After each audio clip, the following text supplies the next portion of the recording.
বসে আছেন আমাদের মহিলা তৃণমূল কংগ্রেসের থেকে শুরু করে ছাত্র যুব আমাদের সিনিয়র নেতৃত্ব এবং আমাদের দলের যারা সমর্থক যারা দলকে ভালোবাসেন তাদের সবাইকে আমি আমার আন্তরিক শ্রদ্ধা শুভেচ্ছা অভিনন্দন জানিয়ে এই নির্বাচনকে সামনে রেখে শুধু একটা কথা বলবো, এবারে নির্বাচন বাংলার জননেত্রী মমতা বন্দ্যোপাধ্যায়ের ভারতবর্ষকে বাঁচানোর জন্য লড়াইয়ের নির্বাচন।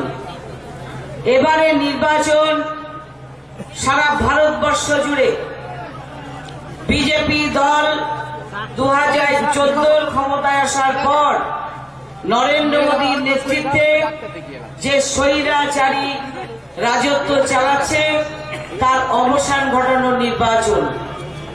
এবারে নির্বাচন ভারতবর্ষের সেই ঐতিহ্য, সাম্প্রদায়িক সম্প্রীতি, ধর্ম নিরপেক্ষতা, ভারতবর্ষের শান্তি প্রতিষ্ঠা তাকে এগিয়ে নিয়ে যাওয়ার জন্য এবারে নির্বাচন।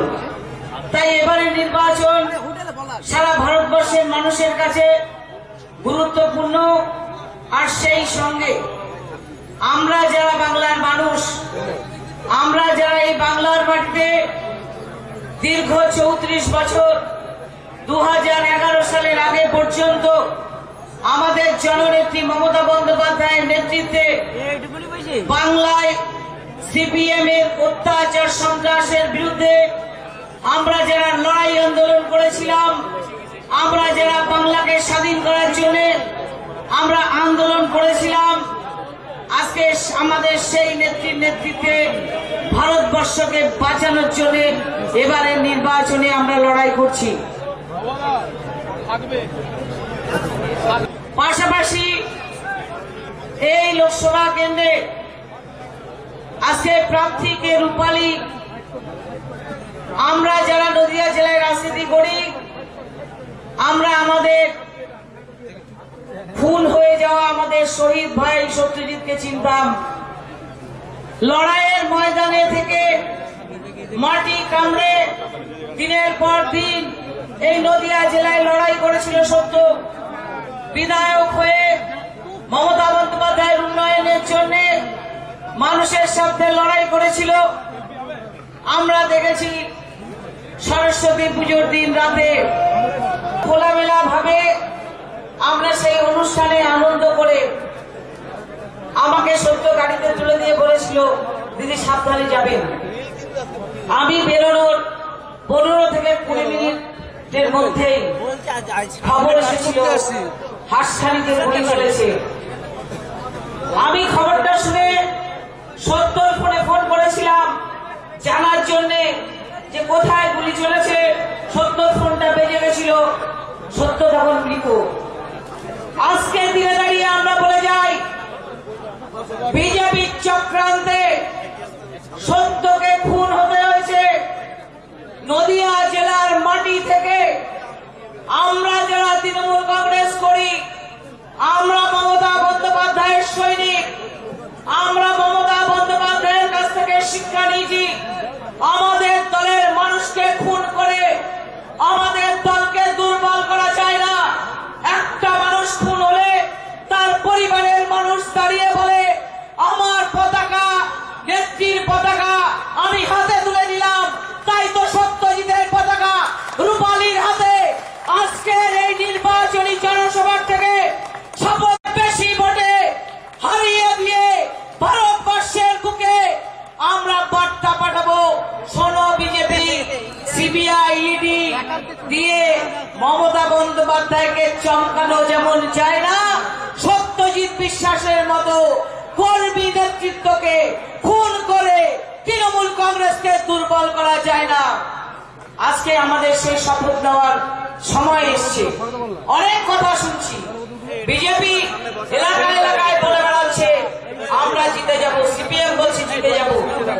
আমরা বলে যাই 34 বছর মানুষ সিপিএম কে দেখেছে, আর 34 বছর মানুষ মমতা বন্দ্যোপাধ্যায়কে দেখেছে। 2014 সাল থেকে ভারতবর্ষের বুকে এই সন্ত্রাসবাদী, এই নরেন্দ্র মোদীর মতো স্বৈরাচারী একটা প্রধানমন্ত্রীকে ভারতবর্ষ দেখেছে। আর সেই প্রধানমন্ত্রীর তানাশাহী রাজত্বে দাঁড়িয়ে বাংলার নেত্রী মমতা বন্দ্যোপাধ্যায়ের প্রতিবাদকেও ভারতবর্ষের মানুষ দেখেছে। আমরা গর্ব করি, আমাদের অহংকার যে আমাদের নেত্রীর নাম মমতা বন্দ্যোপাধ্যায়। সারা ভারতবর্ষ জুড়ে আওয়াজ উঠেছে, মমতা তুমি এগিয়ে চলো, আমরা তোমার সাথে আছি। ভারতকে বাঁচানোর জন্য মমতা বন্দ্যোপাধ্যায়কে প্রয়োজন। ভারতবর্ষের মানুষ সেই বার্তা দিয়ে দিয়েছেন।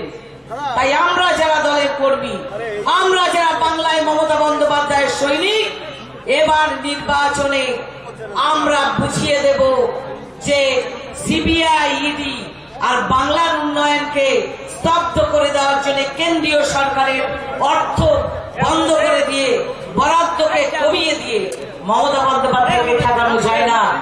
চ্যালেঞ্জ চালিয়ে বলে যাই, অনুব্রত দা আমাদের সঙ্গে আছেন, তার লড়াই আমরা জানি। আমরা দুটো লোকসভাতে গতবারের যে নির্বাচনে আমাদের মার্জিন ছিল, তার থেকে 1000 গুণ মার্জিন আমাদের বাড়বে। পশ্চিম বাংলার মাটিতে 42 ভারতবর্ষকে উপহার দেবে এই বাংলা। এই বাংলার মানুষ সেই শপথ নিয়েছে, কর্মীরা শপথ নিয়েছে। তাই আসুন, আমরা সবাই নেমে পড়েছি ময়দানে। আগামী দিনে আমাদের 29 তারিখে মানুষকে সঙ্গে নিয়ে বুথে পৌঁছে দিয়ে 70 হত্যার বদলা নিয়ে ভারতবর্ষকে বাঁচানোর জন্য আমাদের নেত্রীর যে লড়াই, সেই নেত্রীকে সম্মান জানিয়ে আমরা সেই লড়াইয়ে 42 দেব। এটাই হোক আমাদের শপথ। সবাইকে আমার আন্তরিক শ্রদ্ধা, শুভেচ্ছা জানিয়ে আপনারা সবাই মিলে চলুন, আমাদের পথ চলাকে আমরা আরো জোরদার করি। জয় হিন্দ, বন্দে মাতরম। মমতা বন্দ্যোপাধ্যায় জিন্দাবাদ, তৃণমূল কংগ্রেস জিন্দাবাদ, মামাটি মানুষ জিন্দাবাদ।